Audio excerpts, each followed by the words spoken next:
पिछले एपिसोड में हमने देखा था कि वो जो प्रिंस था वो यहाँ पर अपनी पावर का इस्तेमाल करते हुए चैंतियान के ऊपर अटैक करने की कोशिश कर रहा था और उसने खुद को एक अजीबी फॉर्म में ले आया था जिस वजह से वो काफी ज्यादा खतरनाक नजर आ रहा होता है। और उसके बाद वो चैंतियान की जान लेने की कोशिश कर रहा था, लेकिन तब चैंतियान अपनी रेइनकार्नेशन की बुक की जो पावर है उसको खुद के साथ मर्ज कर लेता है, जिस वजह से हमें उसका एक कमाल का लुक भी देखने मिलता है। और फिर वो यहाँ पर अपनी पावर का इस्तेमाल करते हुए उस प्रिंस को बहुत मारता है। मार मार कर उसने प्रिंस की हालत खराब कर दी थी। उसी के साथ साथ यिंगर जो होती है वो भी अपनी रेइनकार्नेशन की बुक की पावर का इस्तेमाल कर चुकी थी। अब वो दोनों अपनी पावर का इस्तेमाल करते हुए उस प्रिंस की यहाँ पर धज्जियां उड़ा देते हैं, जिस वजह से उसकी हालत पूरी तरह से खराब हो चुकी थी। ऐसा लग रहा था कि वो यहाँ पर अब मर चुका है। जिसके बाद यहाँ से ये एपिसोड शुरू होता है। तो इस एपिसोड की शुरुआत में हम चैंतियान को देखते हैं। वो एक सपना देख रहा था जहाँ पर वो देखता है कि उस प्रिंस ने यहाँ यिंगर को पूरी तरह से अपने कंट्रोल में ले लिया है और उसके अंदर से उसके रेइनकार्नेशन की भी पावर को हासिल कर लिया है। इस वजह से हुआ ये है कि यहाँ पर यिंगर मर गई है। ये देखकर चैंतियान एकदम बौखला चुका था कि नहीं यिंगर, तुम मुझे छोड़कर नहीं जा सकती।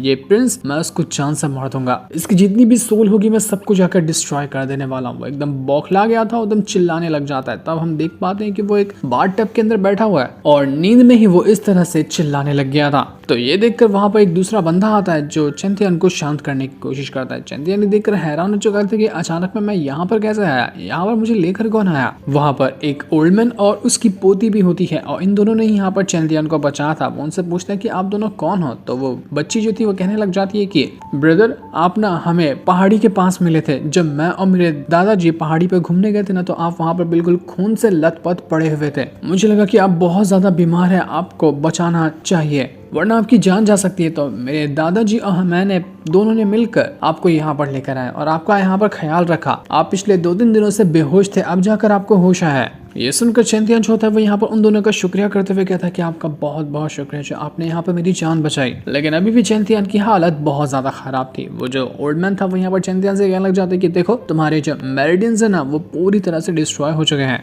और इस तरह से अगर तुम्हारी हालत रही तो तुम 3 महीने से ज्यादा सरवाइव नहीं कर पाओगे। 3 महीने के अंदर तुम मर जाने वाले हो। देखो यहाँ तक कि मेरी से जिम्मेदारी थी कि मैं तुम्हें होश में लाऊं और अब यहाँ पर तुम होश में आ चुके हो ना, तो यहाँ से अब तुम कल्टी मार लो, तुम जा सकते हो यहाँ से। ये सुनकर वो बच्ची अपने दादाजी से कहने लगती कि दादाजी आप तो एक डॉक्टर है ना, लेकिन आप किस तरह के डॉक्टर हैं जब आपका मरीज इतना ज्यादा बीमार है, उसकी जान खतरे में है, तो उसको होश में आते साथ ही आप उसको यहाँ से भगा रहे हैं। ऐसा नहीं करना चाहिए आपको। वो चैंतियान से कहती कि चैंतियान तुम यहाँ पर जितना चाहो उतना रह सकते हो, मैं अपने दादाजी को मना लूंगी, वो तुम्हें यहाँ पर रखने के लिए मान जाएंगे। लेकिन वो ओल्ड मैन तो यहाँ अपनी पोती से कहता है कि मेरी बच्ची तुम्हें नहीं पता कि आजकल के लोग सही नहीं होते, हम यहाँ पर किसके पर भरोसा करके किसको बचा लेते हैं, बाद में कहीं वो हमारी जान की दुश्मन ना हो जाए, इसलिए जल्दी किसी पे भरोसा नहीं करना चाहिए। पर वो बच्ची तो यहाँ पर अपने ग्रैंडपा की बात मानती ही नहीं। चैंतियान ये देखकर हैरान हो चुका था। वो सोचने लग जाता है कि जब मैंने अपने रीइंकार्नेशन की किताब की पावर का इस्तेमाल किया ना, तो हो सकता है कि वो पावर बहुत ज्यादा थी जिसने मुझे बैकफायर कर दिया और मेरे खुद के मेरिडियंस वगैरह को तोड़ने की कोशिश की। तो अब मुझे जल्द से जल्द उन्हें यहाँ पर रिपेयर करना होगा। वो रिपेयर करने के काम पर लग चुका था, जिस वजह से यहाँ पर उसकी हालत थोड़ी थोड़ी ठीक होने लग जाती है। वो अपने सारे मेरिडियंस को रिकवर करने की कोशिश कर रहा था। वो कहने लग जाता है कि मुझे तो नहीं पता कि अभी यिंगर कैसी होगी, क्योंकि जब वो धमाका हुआ था उससे पहले यिंगर को मैंने अपने स्पिरिचुअल वर्ल्ड के अंदर डाल दिया था। उम्मीद है कि वो वहां पर बिल्कुल सेफ हो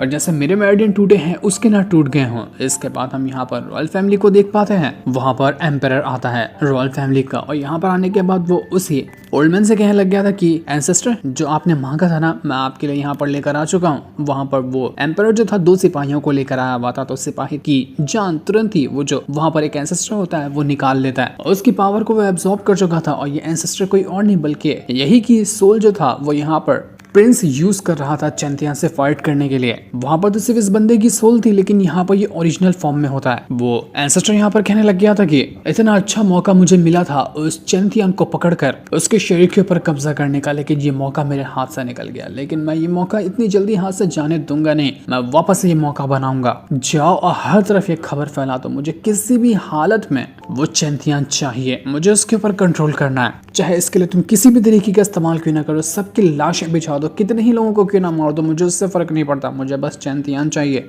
तो ये सुनकर एम्परर भी उसकी बात मानने के लिए तैयार हो जाता है। दूसरी तरफ हम यहाँ पर भेड़ियों को देखते हैं। वो दो भेड़िए यहाँ पर एक फूल के पास आए थे और उसको लेने की कोशिश कर रहे थे, लेकिन दोनों भेड़िए में झगड़ा हो जाता है कि मैं लूंगा तो मैं लूंगा वो फूल। इस वजह से वो दोनों अपनी फायर पावर का इस्तेमाल करते हुए हर तरफ आग फैलाने लग जाते हैं। और उन दोनों की झगड़े की वजह से यहाँ पर एक खूबसूरत सा गार्डन बना हुआ था जिसमें फूल लगे थे, वो जगह पूरी तरह से बंजर और जितने भी फूल वगैरह लगे थे सब के सब यहाँ पर डिस्ट्रॉय हो जाते हैं। ये देखकर वो जो बच्ची थी वो बहुत ज्यादा गुस्सा हो जाती कि तुम लोगों ने ये क्या किया, मेरा पूरा गार्डन बर्बाद कर दिया, छोड़ूंगी नहीं मैं तुम लोगों को। तो वही चैंपियन जो था वो यहाँ पर अपना कमरे के अंदर अभी भी खुद को रिकवर करने में लगा हुआ था। वो कहता है कि करीब करीब 3 दिन हो गए, 3 दिन से मैं यहाँ पर रिकवर कर रहा हूँ खुद को, लेकिन ऐसा लगता है कि खाली 5-10% ही खुद को रिकवर कर पाया। बहुत स्लो हो रही है मेरी रिकवरी। अगर ऐसा ही रहा तो मुझे नहीं लगता कि ये रॉयल फैमिली वाले इतना टाइम तक के शांत बैठेंगे। वो किसी भी हालत में मुझे ढूंढते हुए यहाँ पर आ ही जाएंगे, इसलिए मुझे खुद को और फास्ट तरीके से रिकवर करना पड़ेगा। इतनी स्लो रिकवरी से मेरा कुछ नहीं होने वाला। तभी उसको वहां पर उस बच्ची की आवाज आने लग जाती, तो वो बाहर आकर देखता है कि असल में यहाँ पर हो क्या रहा है। तो वो देख पाता है कि वो जो बच्ची है वो दोनों के दोनों भेड़ियों की वाट लगा रही है। वो अपनी पावर का इस्तेमाल करते हुए दोनों भेड़ियों को ऐसा उठाकर फेंकती है कि वो दोनों शांत पर जाकर बैठ जाते हैं। इतनी ताकत थी उस बच्ची के अंदर, जो नजारा देखकर चैंपियन भी हैरान हो चुका था कि भैंस की टांग, ये तो 4-5 साल की बच्ची इतनी स्ट्रॉन्ग की दो इतने पावरफुल बीस्ट को सीधा उठाकर आसमान में फेंक दी। ये ओल्ड मैन और इसकी जो पोती है ना, ये दोनों बड़े मिस्टीरियस हैं। ये दोनों आम इंसान तो नहीं हो सकते, कुछ ना कुछ तो इनका खतरनाक वाला पास्ट है जो ये बताना नहीं चाह रहे हैं। बच्ची का गार्डन बर्बाद होने की वजह से बच्ची वहां पर रो रही होती तो चैंपियन उसके पास जाकर उसको समझाने की कोशिश करता है कि तुम्हारे ये फ्लावर थे ना जो बर्बाद हो गए, रुको मैं इनको ठीक कर देता हूँ, इसलिए रोना बंद करो। चैंपियन तुरंत यहाँ पर अपनी लाइफ की पावर का इस्तेमाल करता है और उसकी मदद से उसने जैसे ही जमीन के ऊपर अपनी थोड़ी सी पावर क्या डाली थी, जितनी भी जमीन बंजर बनी थी, जितना भी वो खत्म हो चुकी थी, उसको एक दोबारा से लाइफ मिल जाती है। पूरी जगह वापस से पहले जैसी हो चुकी थी और सारे के सारे फूल वगैरह खिल जाते हैं। ये था चैंपियन की लाइफ की पावर का कमाल, जो देखकर वो बच्ची एकदम हैरान रह जाती कि सीनियर ब्रदर चैंपियन तुमने ये क्या किया, तुमने तो मरे हुए फूल के अंदर जान डाल दी, तुम तो बिल्कुल कमाल के हो। ऐसा अजूबा मैंने इससे पहले जिंदगी में कभी नहीं देखा था, ये तो बिल्कुल जादू हो गया। तो चैंपियन यहाँ पर उस बच्ची से कहना चाहते कि देखो मैंने अभी तो यहाँ पर इसको ठीक कर दिया, लेकिन तुम्हें ना डेथ को भी एक्सेप्ट करना पड़ता है कि अगर एक बार कोई चीज खत्म हो जाए तो जरूरी नहीं कि वो वापस से तुम्हारे पास आ जाएगी। तो ये सुनकर वो बच्ची कहने लग जाती है कि क्या कोई चीज खत्म हो जाती है क्या, मुझे तो ऐसा नहीं लगता, क्योंकि मेरी माँ ने कहा था कि जब भी यहाँ पर दोबारा से फूल खिलेंगे ना, वो उन फूलों के जरिए मेरे साथ हमेशा रहेंगे, क्योंकि ये गार्डन भी उन्होंने ही बनाया है। हालांकि वो इस दुनिया से जा चुकी है, लेकिन मुझे जब भी यहाँ पर फूल खिलते थे ना, तो मुझे ऐसा लगता था कि मेरी माँ मेरे साथ है, इसलिए मुझे इन फूलों से और इस गार्डन से इतना ज्यादा प्यार है। उस बच्ची को वहाँ पर उसकी माँ भी दिखाई देने लग जाती है, जो इन फूलों के जरिए उसको नजर आ रही थी। बच्ची अपनी माँ से कहती कि माँ क्या आप मर चुकी हो, क्या आप हमेशा के लिए मुझे छोड़कर चली गई, आप हमेशा मेरे साथ नहीं रहोगी क्या। तो ये सुनकर उसकी माँ कहती कि बिल्कुल मेरी बच्ची, मैं हमेशा तुम्हारे साथ रहूंगी, ना मैं कहीं गई थी ना मैं कहीं जाऊंगी।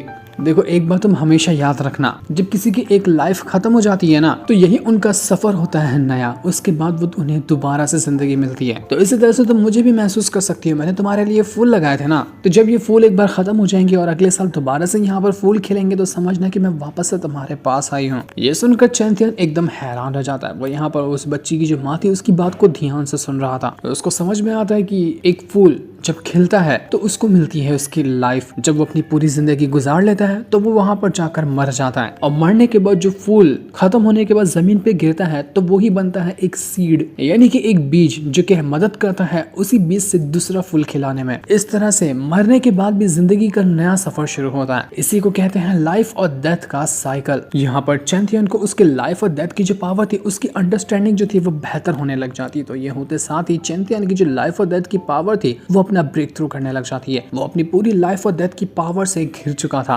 क्योंकि वांग लिन की तरह ही जब यहाँ पर वो अपनी लाइफ और डेथ की पावर को अच्छे से समझता है उसकी पावर इंक्रीज हो जाती है, और वैसा ही यहाँ पर अभी उसके साथ हो रहा था। जब वो अपनी पावर में घिरा होता है तो वो ओल्ड मैन जो था वो यहाँ पर ये चीज देखकर हैरान हो जाता है कि मुझे तो लगा था कि ये चैंपियन कोई मामूली सा बंदा होगा, लेकिन नहीं, ये तो एक पूरा फुल जीनियस है जिसकी पावर इतनी ज्यादा है कि इसके बारे में सोचा भी नहीं जा सकता। ये तो बड़ा ही कमाल का बंदा है। चैंपियन की जो पावर थी लाइफ और डेथ वाली वो इतनी ज्यादा इंक्रीज हो जाती है कि वो यहाँ पर अपना ब्रेक थ्रू कर जाता है और अब यहाँ पर उसके लाइफ और डेथ की पावर लेवल 5th पर जाकर पहुंच चुकी थी। उसकी लाइफ और डेथ की पावर का यहाँ पर ब्रेक थ्रू हुआ, जिस वजह से वो बहुत ज्यादा खुश होता है कि ये तो कमाल ही हो गया। और इसके बाद वो तुरंत अपने स्पिरिचुअल वर्ल्ड के अंदर चला जाता है, जहाँ पर यिंगर जो थी उसको देखकर काफी ज्यादा खुश हो जाती है और उसको मारने भी लगती है कि गधे कहीं के, कहाँ तुम मुझे अपने स्पिरिचुअल वर्ल्ड में छोड़कर भाग गए थे, मुझे लगा कि मैं तुम्हें दोबारा कभी देख ही नहीं पाऊंगी, ऐसा आगे से तुमने किया ना तो बहुत मारूंगी तुम्हें, मुझे छोड़कर ऐसा अकेले जाना नहीं। तो ये सुनकर चैंपियन कहने लग जाते कि अच्छा तो तुम यहाँ पर मुझ पर इतना गुस्सा दिखा रही हो ना, इसका मतलब है कि तुम रिकवर हो चुकी हो, सच कह रहा हूँ ना मैं, तुम पूरी तरह से ठीक हो। तो यंगर कहते कि हाँ बस और ज्यादा नाटक करने की जरूरत नहीं है, आइंदा से ऐसा हरकत की ना तो बहुत मारूंगी तुम्हें। तो चैंपियन कहने लग जाता है कि अभी तो बस मैं कुछ टाइम के लिए तुमसे दूर गया था, कहीं ऐसा ना हो जाए कि कभी मैं मर जाऊं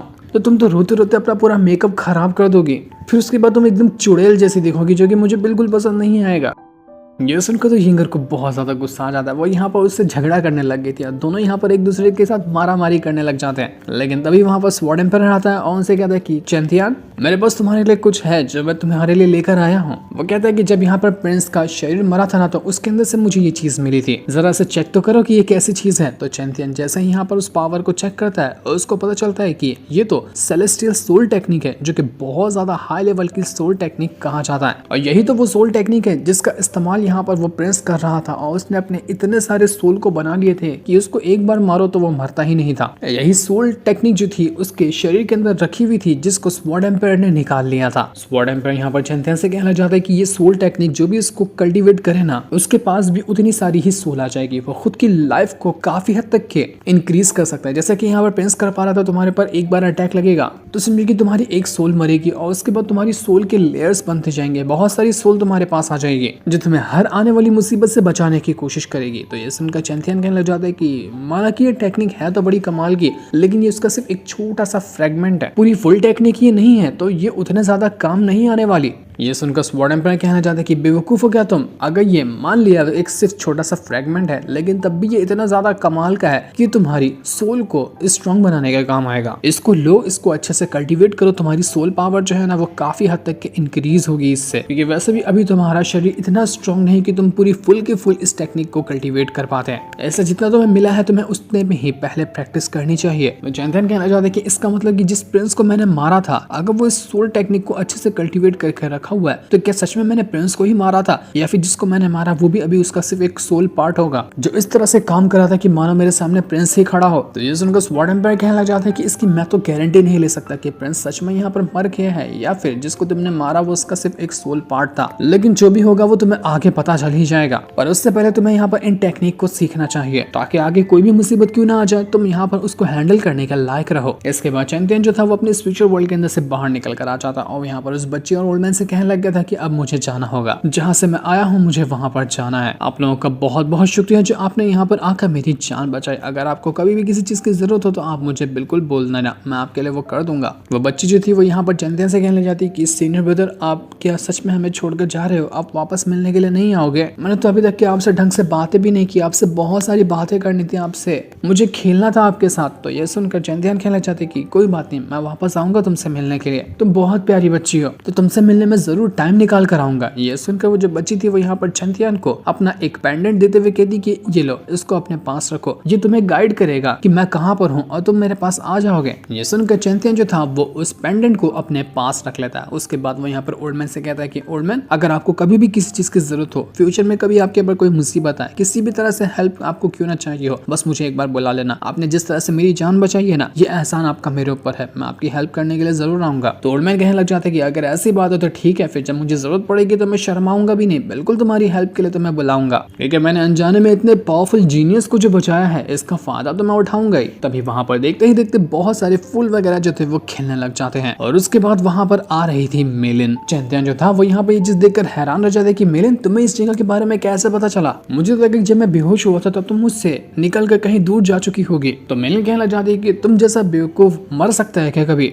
मुझे पता था कि तुम कभी मरने ही नहीं वाले हो, कितना भी कुछ क्यों ना हो जाए, इसलिए मैं तुम्हारे साथ ही तुम्हारे शरीर के अंदर थी और तुमने सोच लिया कि मैं तुम्हें छोड़कर भाग जाऊंगी, ऐसा कभी नहीं होगा। वो यहाँ पर चैंपियन को एक लेटर देते हुए कहती कि जरा ये लेटर तो देखो, इसे शायद भेजा है रॉयल फैमिली वालों ने, लेकिन इसके अंदर क्या लिखा है वो अभी हमें यहाँ पर बताया नहीं जाता, वो हमें पता चलेगा नेक्स्ट एपिसोड के अंदर, जिस दिन को दिखाते साथ ही ये वाला एपिसोड यहीं पर एंड हो जाता है। Thanks for watching.